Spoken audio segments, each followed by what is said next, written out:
All right, YouTube, how you doing? Welcome back to the channel. It's December 13th. We have 9 games on today's NBA slate. We'll get into each and every game. I'll give you what I'm thinking, give you where my head's at, give you my lean on the game, but always keep an eye on the pinned comment from my final plays, what I'm actually going to be taking tonight, what I'm actually going to be playing tonight.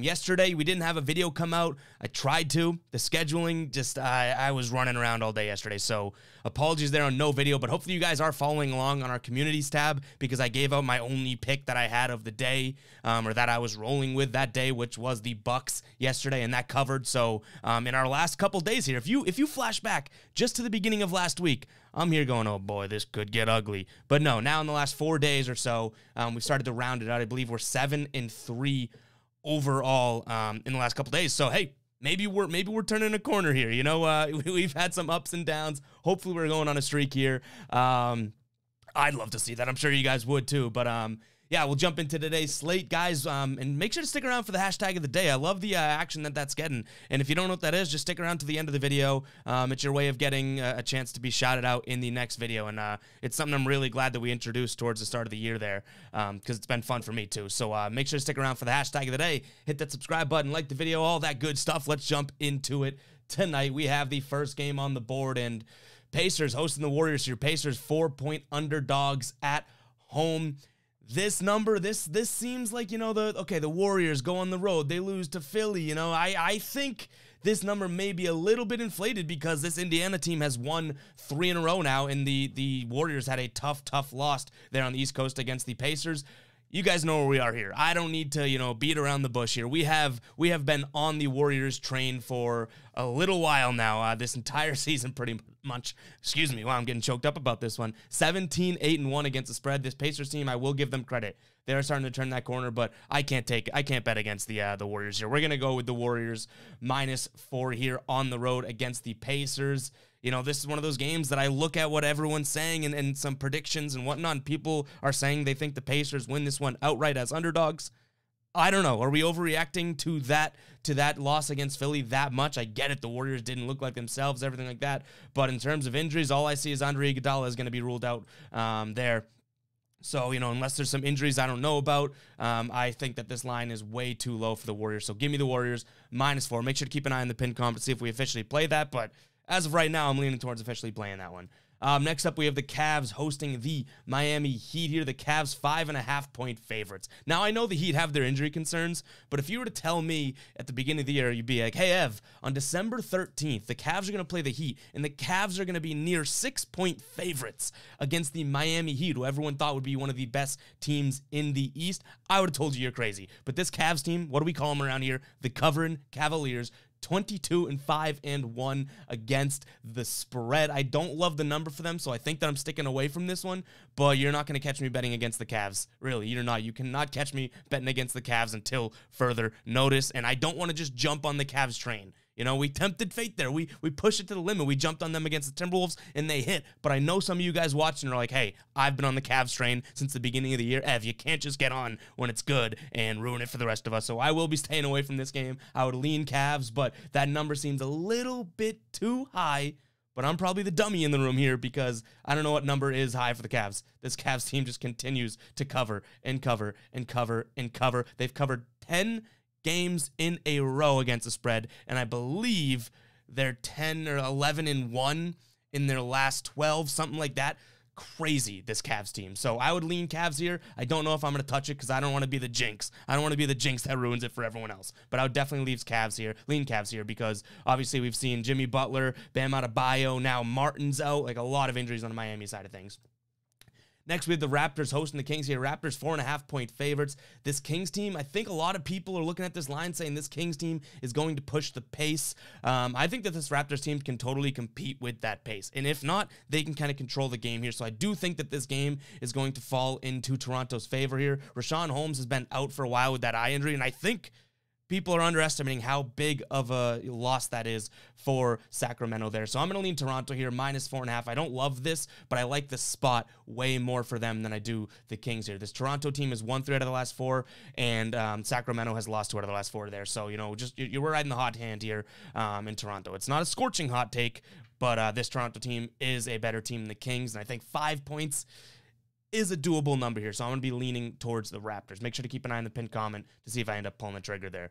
Next, we have the Hawks taking on the Rockets. Hawks 11-point favorites over the Rockets here. This Hawks team is fierce at home, as we know, but they've cooled off just a little bit. And talking about cooling off, Houston has dropped 2 in a row, but before that, they won 1,000,000 games in a row. I think they won 7 games in a row, but I do think that they've come back down to earth. I would lean Hawks here, but this is one that I'm definitely not taking because that is way too big of a number, even if the Rockets never went on their hot streak. If you guys watch every single day, you know that it's so hard for me to pull the trigger on a double-digit spread. This Hawks team has been pretty inconsistent. That Rockets team goes and wins 7 in a row. Now, all of a sudden, it's like, whoa, 11 points to give them. What if they just go back to playing good basketball? 11 points is easy. I don't care if you're the worst team in the league against the best team in the league. 11 points is doable as the worst team in the league. But I do think the Rockets may be coming back down to earth here, so I stay away from this game. But you know, I just can't bet against the Rockets because they were just hot. So I would lean Hawks, but I'm definitely not going to pull the trigger.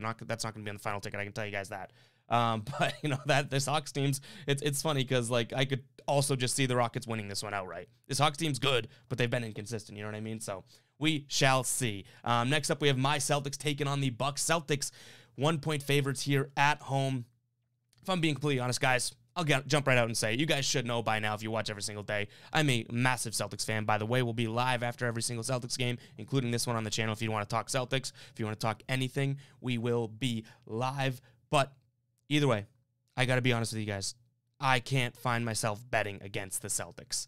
I think that they've had a long road trip. They may be coming back to home. Maybe that looks good for them. I don't know, but I don't think that I like the Celtics as a favorite over the Bucks here. I know that the Bucks are dealing with some injuries. Wesley Matthews questionable. Semi in his return is questionable. Brook Lopez has been out.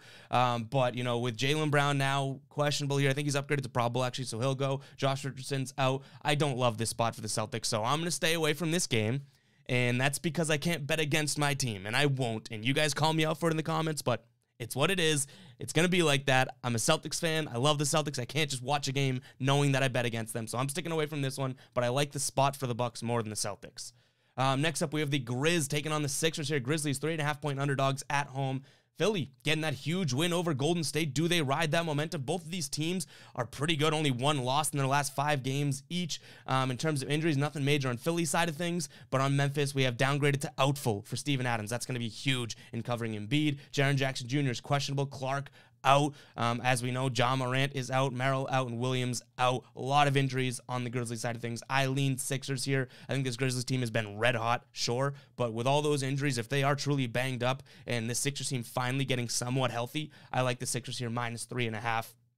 And I've seen a lot of other predictions and people out there saying the Grizzlies win this one easily. Maybe you think that just because they're at home, because they have a better record, but I do like the Sixers in this one. That one has a chance to be on the final ticket. Keep an eye on that pinned comment, as always. Next up, Mavericks taking on the Hornets here. Mavericks 2.5-point favorites at home. Charlotte still is dealing with a lot with COVID, but I guess they're getting a couple guys back. So Ish Smith still out. Plumlee still out. Rozier now upgraded to probable. LaMelo out. Richards upgraded to probable. PJ Washington's questionable. And McDaniels out and definitely are still with COVID. So they have so many injuries.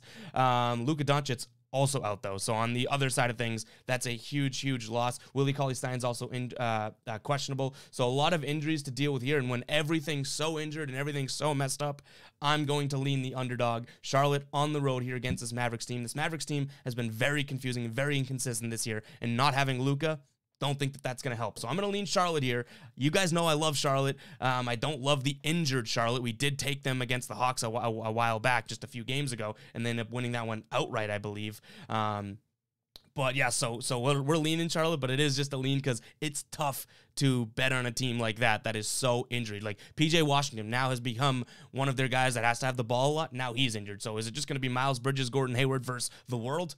I don't know. So, you know, I do lean Charlotte here, but it's a questionable one. Keep an eye on those injury reports because, you know, if they do get PJ Washington ruled in, or if Willie Cauley-Stein on Dallas is ruled in, you know, it might change some things. And Terry Rozier as well. I'm missing that one. That's a huge one right there. Terry Rozier, one of Charlotte's best scorers. If he's ruled in, he's probable right now, then I'm pulling the trigger on Charlotte, I think. But it's a tough one because of all those injuries. That probably didn't make a lot of sense, but End of the day, I'm leaning Charlotte. How about that? Nuggets taking on the Wizards here. Nuggets, 4.5-point favorites. Are the Nuggets starting to figure themselves out here? 2 out of their last 3, they've won. We knew that they were beating San Antonio just a couple nights ago. That was one of our biggest plays, and I'm glad that they did. They mollywopped them there. That was a good night for us. I think we went 2-1 that night. But, 4.5 points, it seems like a decent amount to give this Wizards team. I know this Wizards team has definitely come back down to earth. No Kuzma tonight, no Bryant tonight, and Hachimura is still out indefinitely. Denver, Will Barton's questionable. Green's doubtful, so they do have some injuries dealing with there. I think that I still lean the favorite here. I lean Denver at home. I would love this to be 3.5. It's 4.5 right now. I'll maybe buy a point if you do like this. But this Washington team, they can surprise you. That's my biggest hesitation. We've seen Washington play really good basketball this year, so who's to say they can't do it against this Denver team? This Denver team is nothing special. But what we can say is as long as they have Jokic, anything can happen. It's very similar to Sixers with Joel Embiid. Like Joel Embiid's in for the Sixers. Does the rest of the injury report matter that much? It does, but not that much. Same thing here with the Nuggets. So I lean Nuggets minus 4.5. If I play this, you guys will probably see in the pinned comment, I buy it down to 3.5 because that number just seems to make me a little bit more comfortable. But we shall see. Next up, last game of the night, we have the Clippers hosting the Suns here. Clippers 3-point underdogs at home. The Suns team still red hot. They lose to Golden State, but even with all of their injuries, Devin Booker out, Ayton's questionable here, they still look like they are just a really, really, really good team. The Clippers, looking like Nicholas Batum is questionable. Paul George downgraded to doubtful, and those are the only 2 big major injuries to concern yourself with. I go Suns here. -3. They're the better team. They are on the road, but it's still a West Coast game. I'm leaning Suns here -3. I do like that spot for them. I feel like there's not getting the line respect that they should just due to Booker being out. Now Aiden's questionable. I think as long as they have, Chris Paul and some other guys that are stepping up, I don't hate any spots for them. This Clippers team is very, very overrated this year. We've been on the wrong side of them a couple times already this season. I don't love this Clippers team, even though they're playing good basketball. But they beat Portland, they beat Boston, and they beat Orlando. Like, that's not a win streak. I can say that as a Celtics fan. Celtics didn't really come to play that night, so I lean Suns here -3. All right, that's going to do it for going over the slate here in today's video. I do want to get to the hashtag of the day. Because we didn't have a video yesterday, we'd go back 2 days to get the shout-out to give, because even though it might not be relevant anymore, I still want to give the shout-outs where it's due. And, from Saturday, the hashtag we have here is from Alex. He had the Clippers under, the Clippers Magic under, the Jazz Wizards over, and the only one that didn't hit was the Kings Cav over, which is just a couple points away from hitting. So the hashtag that day was hashtag weekend, and he said, keep up the good work, Ev. I do appreciate that, Alex. So shout out to Alex going 2-1 that night. And guys, if you don't know what the hashtag of the day is, all you got to do is drop the hashtag in the comments with your picks, with your best locks, everything like that. If you have a positive night, you have a chance to be featured and shouted out in tomorrow's video. Today's hashtag of the day is streak, because I feel like we're going on a little streak here. Hit the jinx button, but I feel like we're going on a little bit of a streak here. Getting a little warm here. I know it's winter time, but I'm heating up. So drop hashtag streak in the comments with your plays for tonight. If you guys have a positive night, you have a chance to be shouted out just like Alex was in tomorrow's video. But that's going to do it for today's video, guys. Thank you very much for watching. Make sure to hit the subscribe button, comment, all that good stuff, and I'll catch you guys in the next one. Peace.